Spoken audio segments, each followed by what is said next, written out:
don't shake it. See, don't. I know. Yeah. No move and no ginger. Yeah. Well, I can tell you anything about doing this. You're okay Yep, with this. that's me.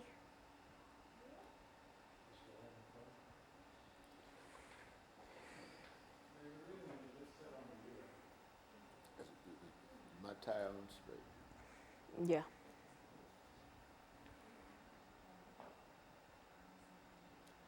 You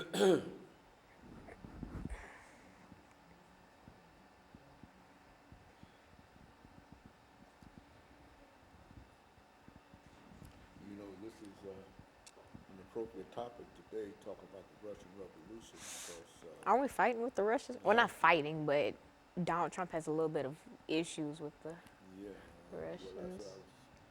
People would like to know more about What they the dealing with. context. Yeah, the context in terms of what you're talking about. We finna be turning into the Soviet Union. It does seem to be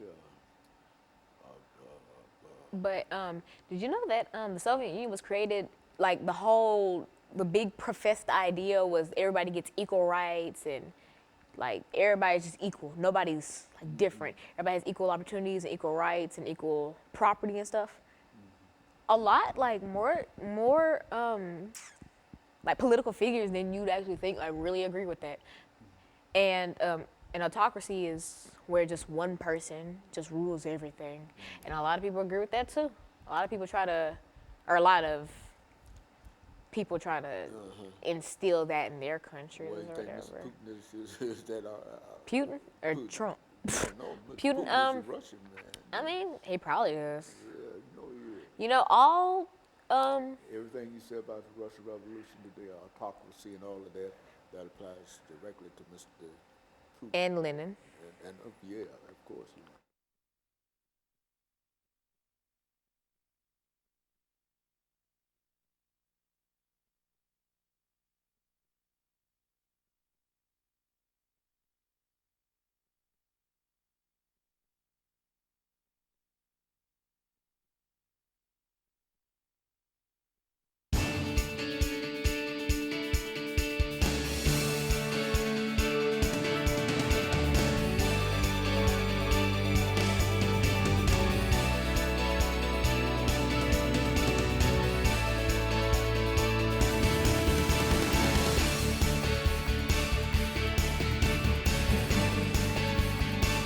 Thank you and welcome to the show today.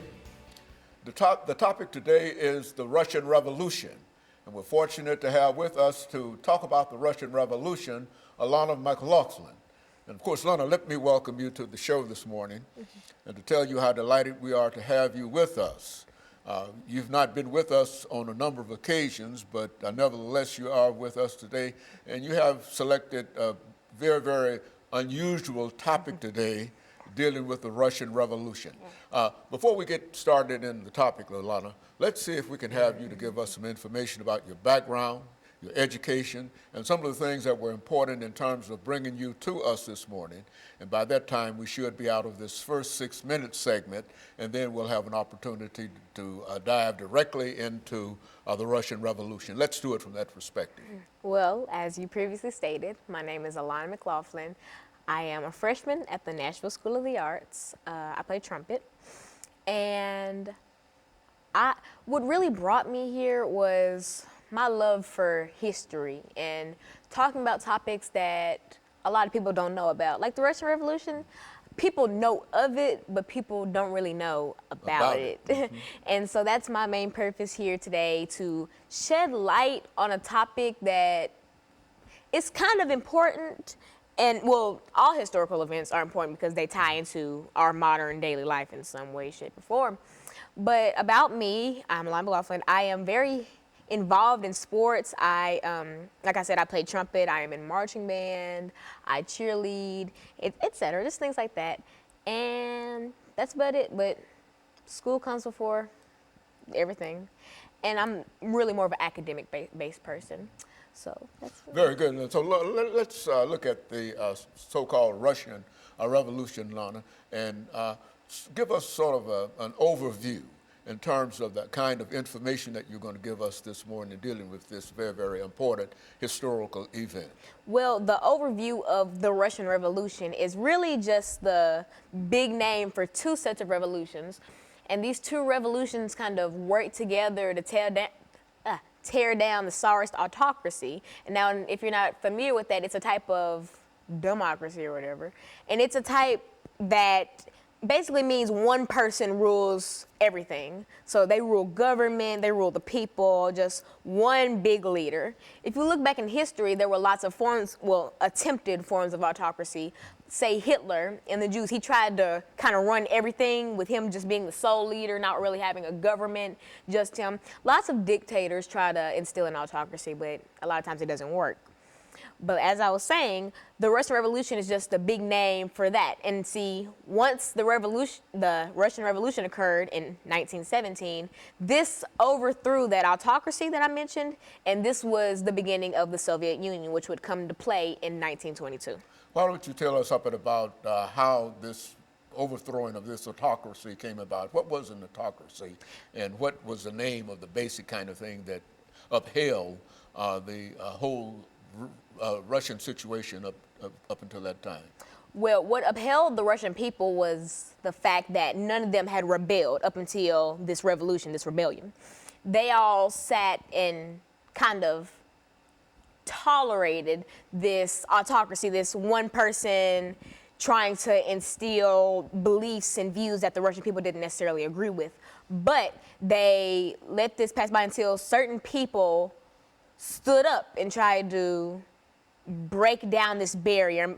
And these people can be seen as the equivalent of like civil rights leaders for African Americans. As we know, civil rights leaders tore down the barrier of segregation and things like that. And they helped bring equality for their people, as the people who stood up for the Russians did. And there's so many people, more than I can name, that stood up and fought this. But in the end, these people stood up, and that's how the part one of the revolution started. Because, like I said, there was two revolutions. They both occurred in 1917, though. And the Russian Revolution is just a big overview of those two revolutions. Okay, and so what we'll do, we'll take our first commercial break in a few seconds, Lana, and then we'll have an opportunity to come back and to deal with the second part of the Russian Revolution. And so essentially, you're saying that the revolution started in 1917, almost immediately after what we generally call the First World War. Yes. As a matter of fact, it was a product in a real sense of Russia's participation in the First World War. And after that war was over, then we get into that first revolution in the Russian Revolution. Coming primarily because of all of the destruction that occurred during the war in Russia itself. And so what we'll do, we'll take our first commercial, and we'll be back with our audience following this very, very short commercial break.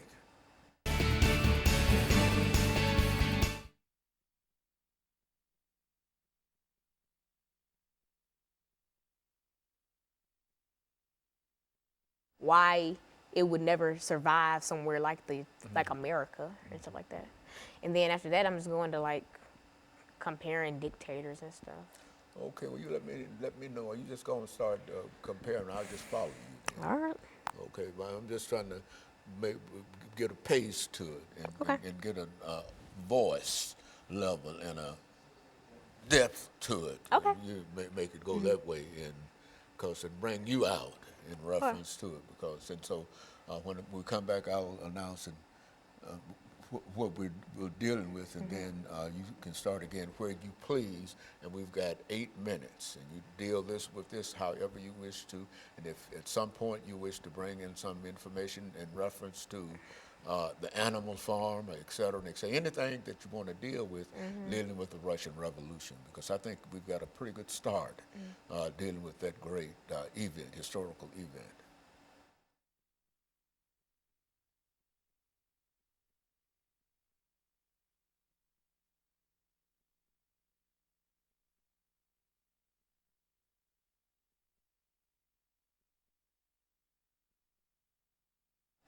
Thank you, and welcome back to the second segment of the show for today. We're talking to Alana McLaughlin, and she's given us some information in reference to the Russian Revolution, a revolution that occurred almost immediately after the First World War that started in 1914 and came to an end in 1917. And that would be the sort of historical beginning of what we're talking about now, the destruction of an entire Russian society, and now an attempt to what? Rebuild that society. Yeah, rebuild that society. Approach it from that perspective. Well, for our viewers just tuning in the first segment, we did go through my background in education, but more importantly, we kind of talked about what the revolution was. Now, the Russian Revolution is the big name for two sets of revolutions that occurred in 1917, right after the First World War. These revolutions kick-started the overthrowing of the Tsarist autocracy, and I talked about what an autocracy was, which is a one-person-led society. It's just this one big leader that rules government, and et cetera, et cetera. And I talked about, you know, they overthrew this, and also the Russian Revolution was the kickstarter for the Soviet Union. Now, the Soviet Union is a party. It's a political party, just like, you know, Republican or Democrat. Coming out of the Communist Party. Coming from communists.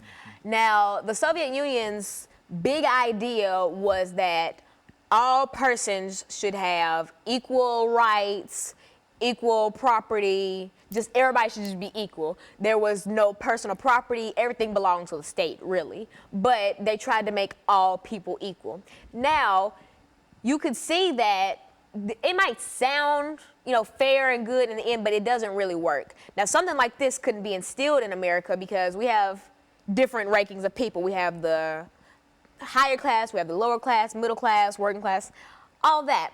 And to make all these people into one little division. Equal. Yeah. Everything is equal under that system. Is that what wouldn't necessarily work, because while all men are equal, all their possessions and some skills and et cetera are not equal. And so the Soviet Union tried to just take away all personal properties. You know, you were just blank, basically. You were nothing but, me and you were the same. Even though we're quite different people, in their eyes, we're the same. We're not individual. And something like that isn't really a smart idea to do for a country, because people are individuals, and to try to classify them into one small division doesn't really make sense, because you cannot classify all people into one thing. Just like if I go into a building and I say everyone in here is middle class, that wouldn't be true, because everywhere you go you'll have lower class, higher class, middle class, things like that. Are you saying that even though there's an attempt to make everybody equal, that all individuals are not the same, and therefore, no matter what kind of system you develop, you have to make arrangements for those differences within America, within individuals? Is that what we're saying? Yeah, and some lesser-known political parties say that, you know, people are equal, but we're different, and that's true.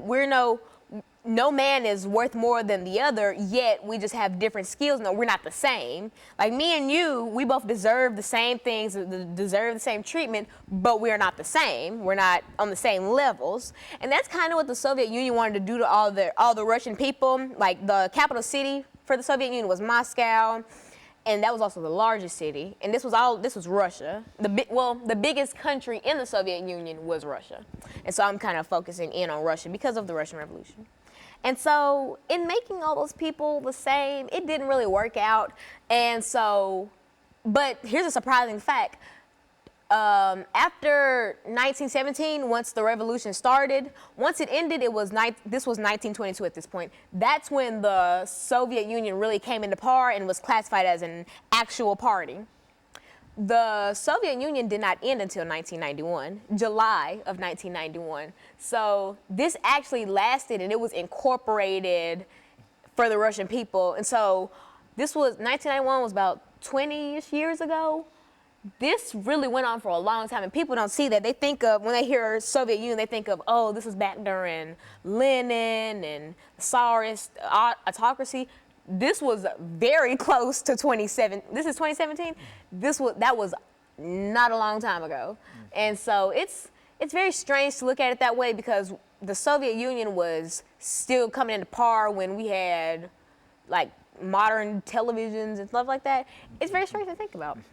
You know, Lana, thinking about the Soviet Union and some of the things that you've already said about equality of opportunity and et cetera, I think that you can look at the Constitution of the United States of America and say in reality, these are some of the things that are promised in the United States Constitution. Now, what made Russia different from the United States? Well, see, the United States, the Constitution says, you know, all people are equal and all this and that. That's not really how America treats their citizens or the United States. You could say that all people are equal and all people get equal chances. That's not really what happens because, and I feel like in the Constitution, things like that were promised so that we could kind of instill it in the country and maybe like over time we'd start to believe it. But that has yet to happen because we still have hate crimes and hate groups and KKK and things like that. And so up until we actually start to instill the things that the Constitution says, like black people have the right to vote, but there are still voting centers in predominantly black cities that get burned down because black people are trying to vote. And so once the United States starts to actually abide by we abide by it, but the government does at least. The citizens haven't really clicked yet because, you know, black people we have our rights now. Once the Constitution went through, you know, we had people like Martin Luther King and Rosa Parks fight for our rights. We have rights. We can do whatever at this point. But citizens still try to make it hard for us to do whatever. And that's kind of like Russia. You have the right to, but you won't really be able to. Lana, over these last few seconds that we have here, and perhaps we might be able to pick this up during the last segment, that when we talk about equality and rights and political rights and et cetera, we're essentially saying that both those things could apply to the United States as well as Russia. But in a real sense, I think that there's a constitution in the United States that promises this, the 13th, 14th, and the 15th Amendment. And I think that in a real sense, Russia, the United States has moved closer toward the implementation and the recognition of these rights more so than Russia or the Soviet Union. And of course, we're going to take our second commercial break, and we'll be back with our audience following this very, very short commercial break.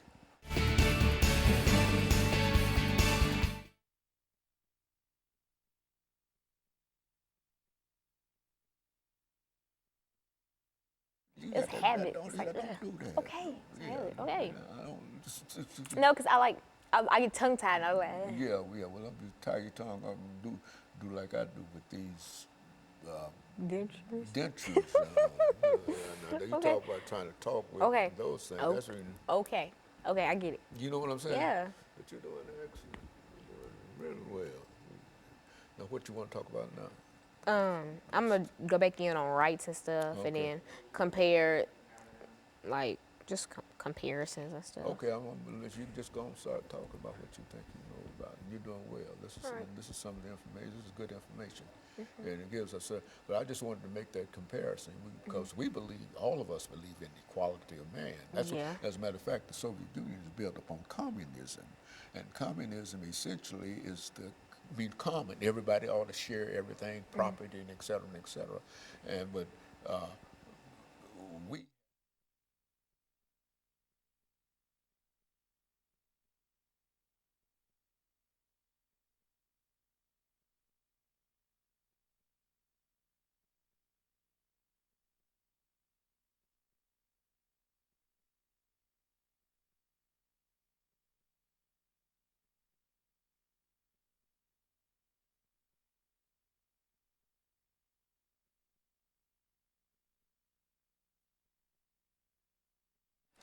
Thank you and welcome back to the final segment of the show for today. We're talking to Alana McLaughlin, and she's giving us some information in reference to the Russian Revolution.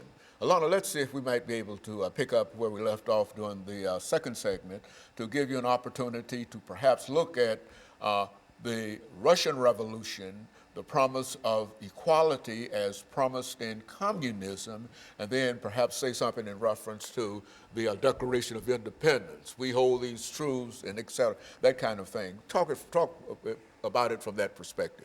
Now, in the last segment, we compared the Soviet Union to how the United States is, and we talked about how the things that they implemented in Russia from 1922 to 1991 wouldn't really work in the United States. And here's another reason for that.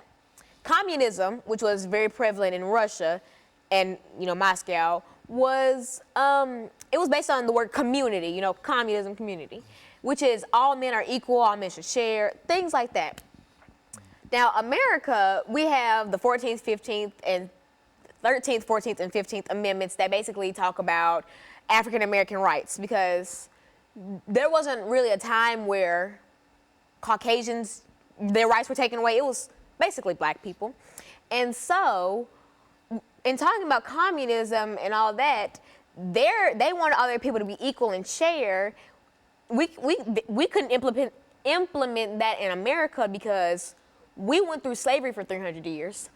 People weren't equal for 300 years, and only after slavery did we start to think about, oh, well, can black people vote? Can black people, have basic human rights? Can we give those back to them? And eventually those were given back to us due to the Constitution. But as I said in the last segment, United States citizens are known for not really implementing those Constitution-like rights. Like, for instance, I mentioned how African Americans do have the right to go vote, but you'll still hear plenty stories about predominantly black voting centers getting burned down because of white supremacists don't want black people voting. And it makes you think, are we back in the 1800s where black people couldn't walk outside without issues from white people, or just from any other race that felt that they were above African Americans due to the color of our skin? And that's something that really makes you think, what if America tried to implement something like that? Would we have not gone through slavery? Would the Constitution be written like how it is? Would women have rights? Because, women got rights and that's crazy. Well, it's not crazy that women got rights. It's crazy that women had to be given rights. It's crazy how men think that they're above women just because of maybe stature. They are men. Because they're men. And it's crazy how white people or other races think they're above African Americans because they're white. And so that's a lot of things that happen in Russia. If you try to compare them to the United States, it wouldn't really fit. Like a puzzle, it wouldn't fit together because it wouldn't work. America wouldn't go for something like that. If we got a president and he tried to instill communism and all that, everybody would be like, equal, I'm not equal to this black person, or I'm not equal to this woman or child. It would be lots of issues. Let's end this, Lana, over the next 6 minutes by taking thought of something that I learned quite early in college, and that was the Declaration of Independence. And I think in a real sense, what makes Soviet communism and the United States democracy different is because of what? The Declaration of Independence, which is a promise that is made, that is kept consistently in American history, even during the time when slavery existed. When Thomas Jefferson wrote, "We hold these truths to be self-evident, that all men are created equal and they are endowed by their Creator with certain inalienable rights, and they are what? Life, liberty, and the pursuit of happiness." Now, whatever has occurred in the United States of America, we have not moved away from the doctrine of what? Universal right, or what? The Declaration of Independence. Now, in the Soviet Union, when that was declared in 1917 during the Communist Revolution as this idea of equality, there was nothing that they could base that idea of equality in communism, and especially on this whole concept of the Declaration of Independence. There is no Declaration of Independence to the degree that in the Soviet Union as there is in the United States. And I think that in a real sense, that's one of the great differences dealing with the Russian Revolution and the American Revolution. What do you think about that as a statement? Well, the Russians, like you said, they didn't have a lot of weight to back up communism. They just kind of said, well, all people are equal. They didn't have anything implemented into government to say that all these people were equal. They didn't have any declarations and stuff like the United States, like America has. We had, as you said, the Declaration of Independence, which says, all men are equal, are born equal. We have writings to back this up. We have laws to back this up. The government implemented this. And though the government did implement this, the citizens still have yet to implement this. Now, for a good deal, most hate crimes and stuff, the rate has gone down since, say, segregation in the early 1900s. But the fact that you still hear about hate crimes means that not all American citizens are really keen on equality or keen on that everyone is equal. Because if everyone was equal, we still wouldn't be having hate groups like the Ku Klux Klan or white supremacist groups or LGBTQ plus hate groups, things like that. We haven't really begin to understand that people are equal. Yes, it's written down, but do you believe it? Because something could be in writing, but you still won't abide by it. Rules, almost. We have laws that people break every day. And so it takes time for you to implement this, but I hope that soon American citizens start to wake up and smell the roses and start to implement these rights, because they weren't written for no reason. They were written so that we can implement what these founding fathers wanted: independence and equality and things of the sort. A final thought in reference to this. I think we can also say that the United States has had a longer period of time in working out its opportunities toward equality with the Declaration of Independence. They had to overcome 300 years of slavery. Now, in Russia, there was no slavery as such, but there was what was known as serfdom. And so each nation has had to work the ideas of equality out, from serfdom through the Communist Revolution, through communism, from slavery to democracy to the Declaration of Independence, all of them coming together to indicate that while both of these two great countries talk about equality, the United States has a stronger hold on this idea of equality and equal rights than any other country in the world. Would you agree with that? I would agree with that, because that's why America has their name, land of the free, because we do have lots of things implemented so that people can have their freedom, and so that if someone tries to take away that freedom, proper measures can be taken to punish that person. And so America does have the strongest hold on independence and slavery for their people. I think that we are a country that tries to let people get equal rights and stuff, but no country will be perfect. Not everyone will see that everyone is equal, but the American government does usually see that everyone is equal and independent, has the right to vote, the right to bear arms, the right to do what they want. There's a more conscious, a final statement we might make, there's a more conscious understanding of Americans working toward equality. Than even any though other it country. might not be recognized or realized, that there's always this effort to move toward equality, much so more than any other country in the world. And I think that with that statement, I can thank you for bringing by that excellent information this morning, and to know that you have really given me encouragement in terms of some of the things that you've said. And we hope to be able to certainly talk about this again, but now we have to call this in for the day. And so let me encourage our audience to tune in again next week to another informative edition of Comments. Thank you and good morning.